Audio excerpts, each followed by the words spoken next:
हेर आज हामी यहाँ मोमेन्टम सम्बन्धी एक्सपेरिमेन्टको लागि आएका छौं। यदि मोमेन्टम चेन्जको समय थोरै भयो भने त्यसमा त्यो वस्तुमा पर्ने फोर्स बढी हुन्छ। यो सेकेन्ड ल अफ न्युटनले भन्छ। त्यसकारण के होला, कुनै कुरालाई यदि हामीले फाल्यो भने यदि त्यसको मोमेन्टम चेन्ज तुरन्त हुन्छ भने त्यसमा बढी फोर्स लाग्छ र त्यो कुरा फुट्छ।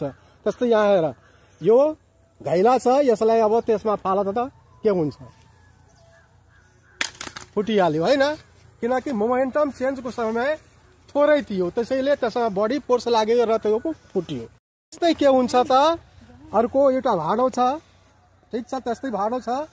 अब त्यसलाई यहाँ यो परालको थुप्रोमा फाल्नु छ। त्यो फाल्दा के हुन्छ हेर, त्यो फुटेन हैन। किन फुटेन?